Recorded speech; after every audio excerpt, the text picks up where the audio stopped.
Oi pessoal, como eu já falei algumas vezes aqui no canal, eu comecei a ter contato com os títulos da Bonelli, especialmente com o Tex, esse ano, né? Meu contato inicial está sendo com a coleção Tex Gold, eu tenho lido quinzenalmente aí as aventuras do Tex e comecei a ir timidamente atrás de outros títulos da Bonelli. Eu li Face Oculta, gostei bastante. Peguei alguns números de J. Kendall para eu ler e várias pessoas me indicam e falam bem de Mágico Vento. Já vi muita gente boa falar de Mágico Vento. No canal aqui também algumas pessoas fizeram comentários dizendo: cara, lê Mágico Vento, você vai gostar. E a Mitos começou a relançar Mágico Vento nessa edição aqui. Eu fui atrás, né? Comprei, demorou para chegar, comprei numa promoção. E eu fui com expectativas muito altas para ler isso aqui, esse Mágico Vento, cara. E eu posso dizer que eu não fiquei decepcionado. Sem exagero, Mágico Vento é o melhor título da Bonelli que eu li até agora e um dos melhores quadrinhos que eu li esse ano. Isso aqui, cara, isso aqui é bom demais, cara. Eu fiquei assim, obrigado pela galera que indicou aí Mágico Vento. E esse encadernado específico, é uma edição de luxo, né? Traz 2 números da série original. E como é comum nos títulos da Bonelli, há uma cronologia, as coisas seguem, levam em conta os acontecimentos anteriores, mas cada número há uma história com começo, meio e fim. Na maioria dos números há uma história com começo, meio e fim. Isso acontece aqui também. Nos 2 números que temos aqui, há uma história com começo, meio e fim, embora haja uma cronologia entre eles.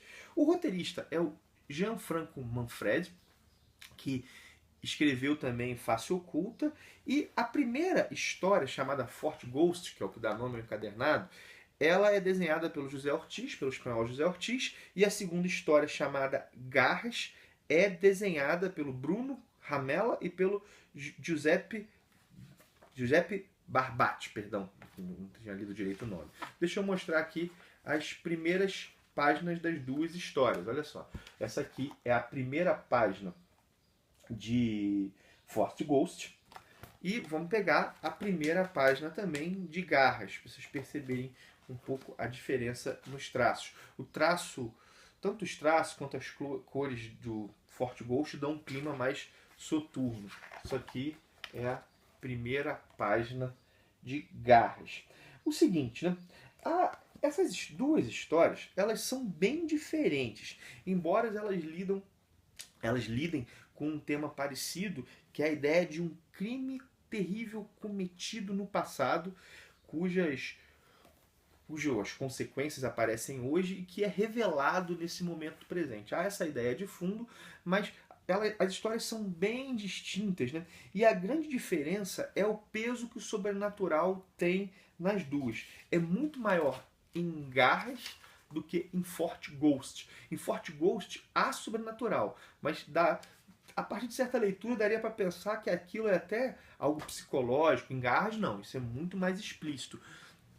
Isso é muito mais explícito. Não torna uma melhor do que a outra, mas tem essa distinção. Fort Ghost, para entrar na história, embora eu vou tentar evitar spoilers, é claro que eu vou dizer alguma coisa, não sei às vezes o que é spoiler para um, spoiler para outro, varia, né? Mas eu não vou dar resolução ou dar detalhes que eu acho que estragariam pelo menos a minha leitura, mas vou contar a estrutura da história. Ela é dividida em 3 momentos. O primeiro momento é um branco, um soldado, sendo resgatado por um xamã após um desastre de trem. Aquela primeira página que eu mostrei para vocês, olha só, dá para perceber que tem uma locomotiva destruída e temos o xamã que vai chegando, né? Esse xamã vai chegando e ele resgata um homem que está dentro de um buraco todo ferido, né? Ele leva esse homem para sua aldeia. Ele é cuidado pelos índios, né? E o xamã vê esse homem como indicado pelos seus deuses para ser o sucessor dele. Então, esse homem branco é acolhido pelos índios e vai ser treinado para ser um xamã. O segundo momento, o segundo ato, ele acontece 3 anos depois e nós conhecemos um jornalista que tem o apelido de Paul. esse jornalista, tá aqui nessa página, esse jornalista, ele é um sósia do Edgar Allan Poe.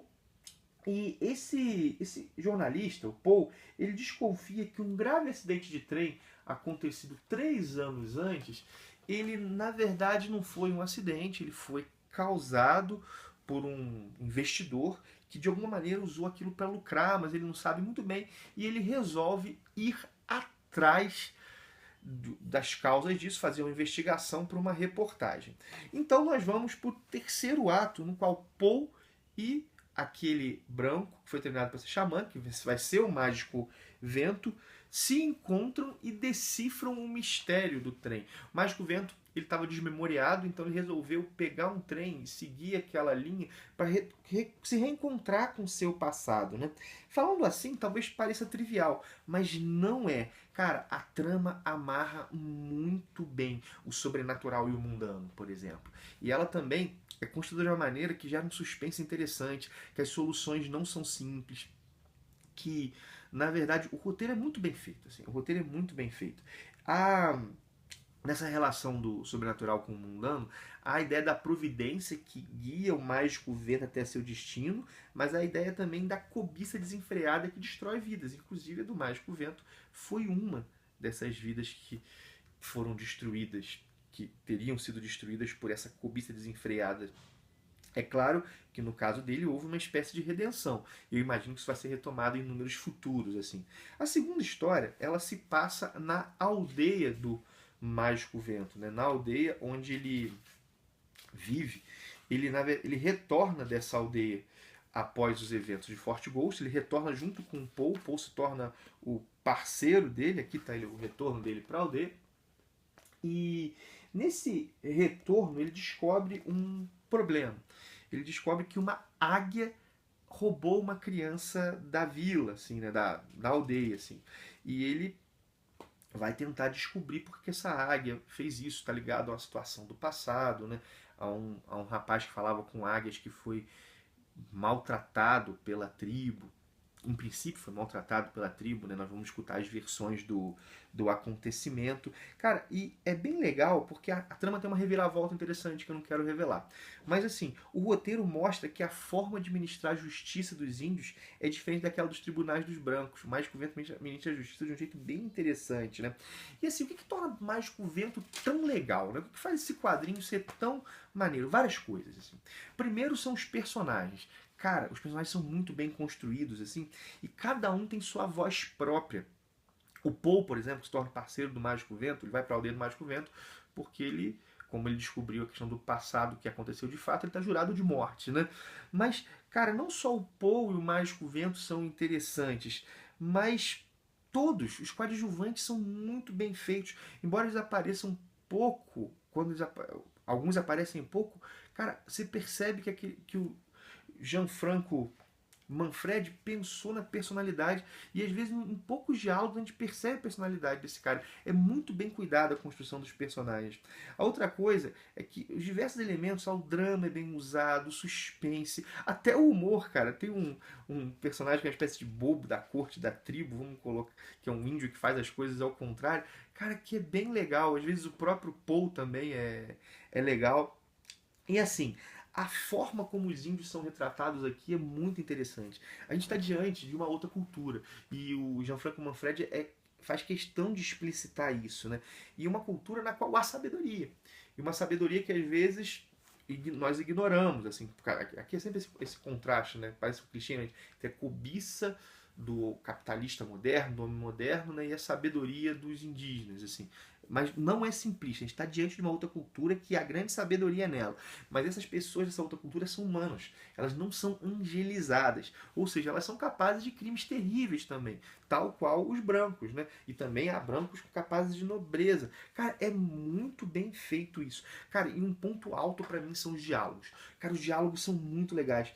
É comum, por exemplo, um personagem transparecer sabedoria sem isso parecer forçado. Cara, quando eu tava lendo isso aqui, eu fiquei pensando, caramba, isso era um gibi mensal. O cara produzia algo assim todo mês. Tudo bem que eu só li os 2 primeiros números, mas assim, se o nível médio foi esse aqui, que apareceu nesse primeiro encadernado, cara, isso aqui é um negócio que é muito fora da média, ao meu ver. São cento e poucas edições. Se conseguisse manter esse nível médio aqui, cara, e se isso acontecer, o Manfred vai ser colocado no topo da minha lista de melhores roteiristas. O cara é realmente muito bom.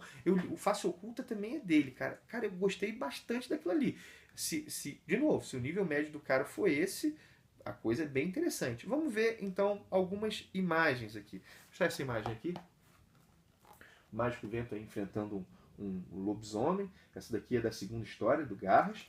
E, talvez sim. E vamos mostrar também alguma da primeira.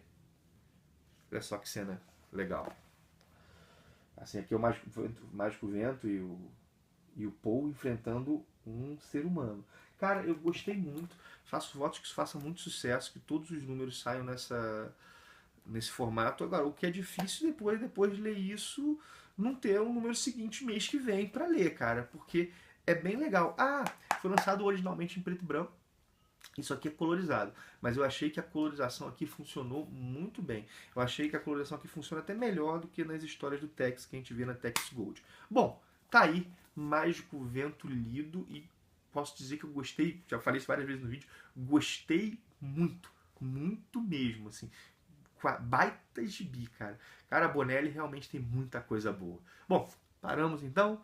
Peço o que peço sempre, né? Se gostou do vídeo, deixa teu joinha. Se não é inscrito no canal, se inscreve no canal, pois isso é muito importante pra gente se inscrever. Dá uma olhada nos outros vídeos se você tá chegando por agora. Um abração e até o próximo vídeo.